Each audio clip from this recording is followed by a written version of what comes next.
My first question to all the parties. The global outlook is increasingly uncertain. It appears free trade is in decline.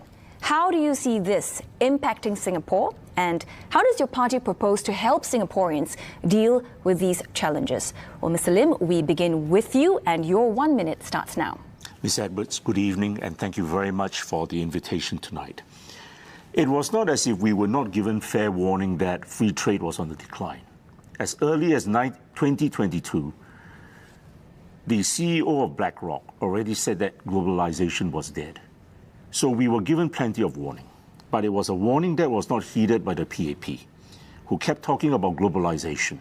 Now, what I propose to do and my party proposed to do in this time is this. Instead of globalization, we must go glocalization. So we must involve the region. We cannot carry on to the drumbeat of the Americans, which led globalization. We must start to cooperate with our regional partners like the Indonesians, the Thais, the Malaysians. But sadly, our foreign policy is out of sync, and we are out of lockstep with most of them. A classic example was what happened with Ukraine, when we followed. Your time is up, Mr. Lim. Next, Ms. Tan, your 1 minute starts now. PSP, we are aware and we do recognize the potential impact of the US tariffs on the Singapore's economy, but the exact impact is actually hard to predict.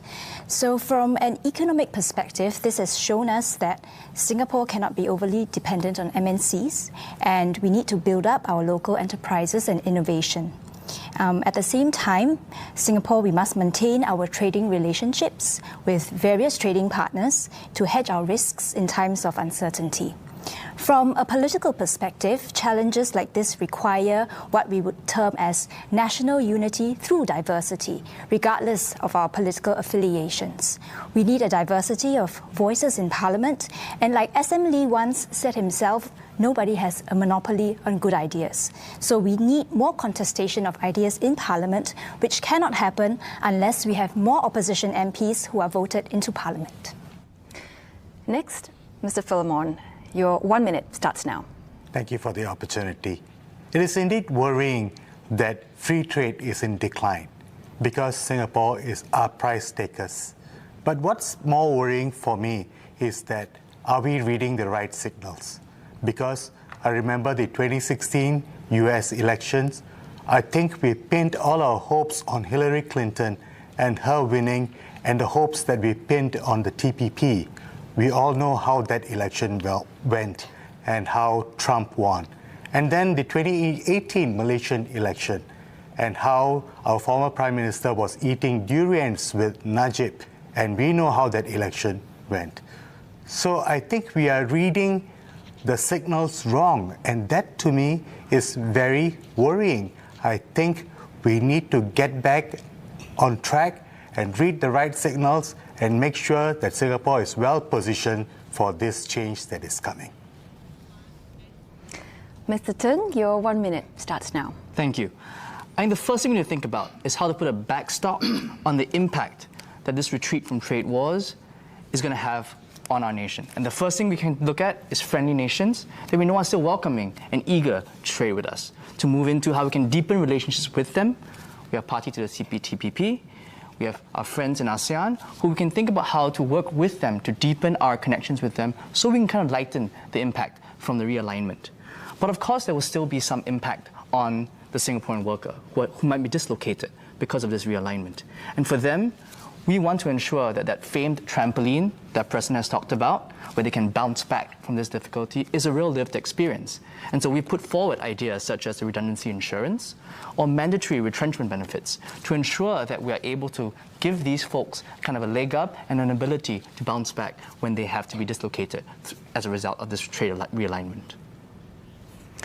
Next, Mr. Chee, your 4 minutes starts now. I think it is clear that we are entering into a more turbulent and uncertain environment. The international order is fundamentally changed, and we need to work together to move forward in this new world. Businesses, of course, are worried about tariffs, but I think what is even more troubling for them is the uncertainty.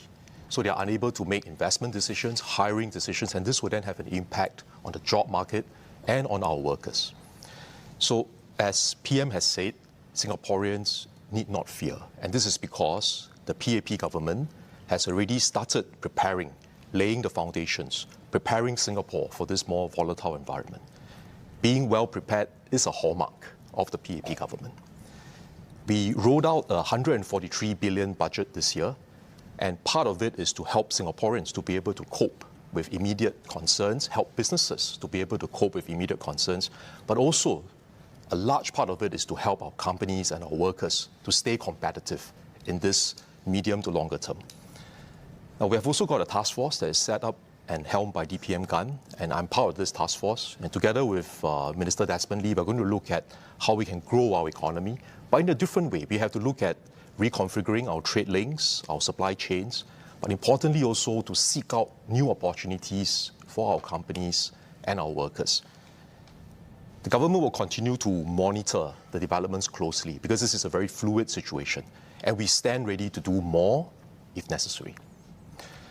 As in past crises, the PAP government will have your back. Rain or shine, we will walk this journey together with all Singaporeans. Now, the next thing is that Singapore benefits from a trusted brand name. We have a very strong international reputation. And this is also what the PAP government has built up since our independence, together with all Singaporeans. We embrace an open economy. We stay connected with the world because we believe that is the best way to grow our economy. We manage our diplomacy carefully, and we have established good linkages with our neighbours and also many other like-minded countries. Mr. Thng mentioned about CPTPP. That is actually one of the free trade agreements. We have 27 altogether. We have 4 digital economy agreements. And the CPTPP, actually, if you add up all the countries there, they constitute about 30% of global GDP. The US is not part of this, but the rest of the countries constitute 30% of the global GDP. So our ease of doing business, our stability, our ability to plan long-term, our strong tripartite partnership, all these are signature Singapore attributes that investors look for. And in this more uncertain and volatile environment, our trusted brand name actually has an even higher premium. Now, finally, unlike many other countries, we are tackling this crisis from a position of strength because we have the fiscal resources and, importantly, our reserves. Our reserves have been accumulated over generations. They give our people the confidence that when we promise to support Singaporeans, we have the resources to do it.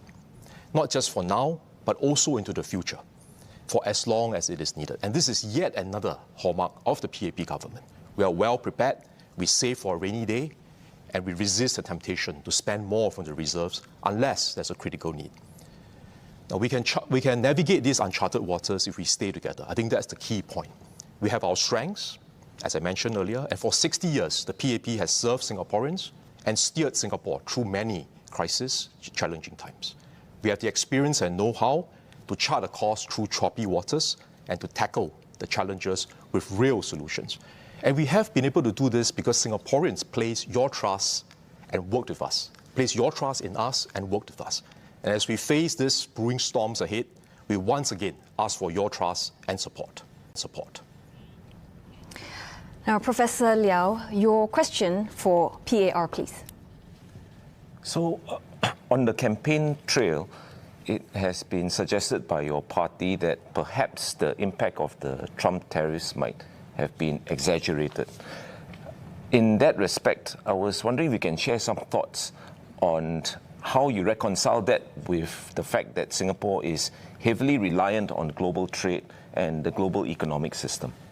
Mr. Lim, your 1 minute starts now. Thank you, Professor. Professor, I would like to finish off my answer to Ms. Edwards' question earlier. What I want to do in this current state is to promote our SME and make sure that they can produce the goods that the world and the region wants. And we want a bank specially set up to finance the SMEs so that they can not only go global, they can go regional as well. Now, coming to the Trump tariffs, I see the Trump tariffs as primarily a tool to contain the rise of China. How it's going to end is beyond anyone's comprehension. We saw how Trump suspended tariffs for 90 days, all right? And I think at the end of the day, there could be a silver lining in the cloud because Singapore enjoys a lowest tariff. Many foreign companies are going to relocate to us. It could be a golden age for our industry, our economy, but I want to say that golden age must be seized. Your time is up, Mr. Lim. Professor, your question for PSP, please.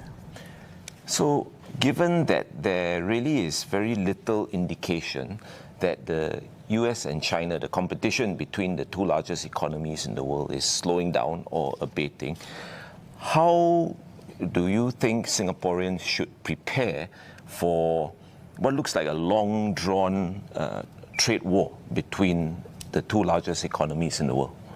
Ms. Tan, your 1 minute starts now. On a national level, we are of the view that we need to first take steps to diversify our economy, and that includes also strengthening our domestic capacities, and one way of which is by reducing the cost of doing business in Singapore. We have one proposal, which is for the issuance of national guidelines on rent increases for commercial properties, and we need to encourage domestic entrepreneurship and innovation, but to do that, Singaporeans must first feel financially safe to do so. And that is why PSP also has proposals to reduce the cost of living and the cost of housing, because we believe that when we relieve financial stress on Singaporeans, we will free them and give them the leeway to upskill, to reskill, and to take risks to be an entrepreneur. Moving on, Professor, your question for RDU, please. So I believe the RDU has made the case that Singapore needs to strengthen its domestic economic foundations as a means to deal with the exacerbating trade tensions. Do you have any thoughts about specific policies that should be embarked on by the government to do this? Mr. Philemon, your 1 minute starts now. Thank you. Mr. Chee earlier said that the PAP will always have your back. I think the specific policy starts from that, because I think many Singaporeans have this perception that their backs are not covered.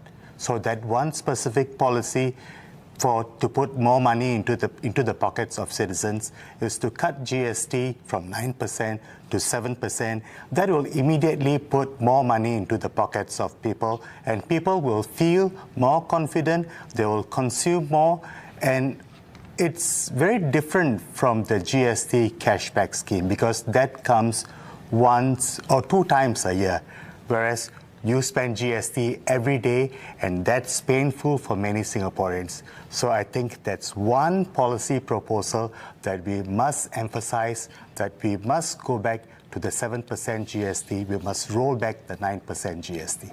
Thank you. Professor Liow, your question for WP, please.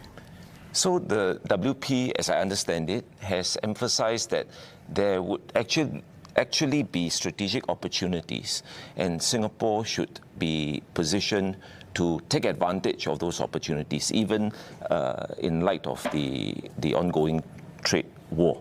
Can you share some thoughts on what some of these opportunities could be, and how Singapore can position itself precisely to take advantage of them? Thank you. Mr. Thng, Sorry. your 1 minute starts now. Thank you. Yeah, I'm happy to talk about 2 specific opportunities. I think the first is thinking about how we can look at industries where we may have become more price competitive as a consequence of the trade war.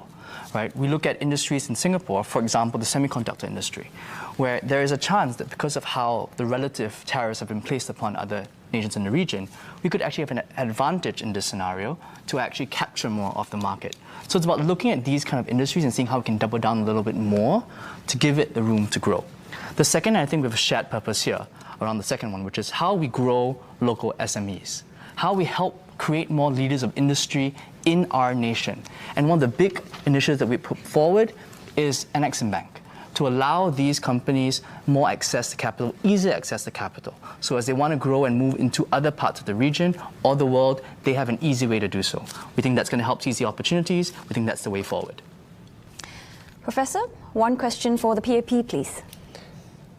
If we have a meeting with Trump tomorrow, and setting aside the Zelensky experience, how would you go about pressing Singapore's case, Singapore's interests, beyond just telling Trump that actually Americans will suffer from the trade policies that he's embarking on? Mr. Chee, your 4 minutes starts now. Thank you.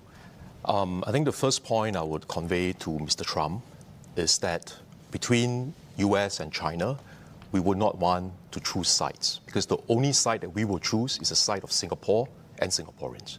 We act in our national interest.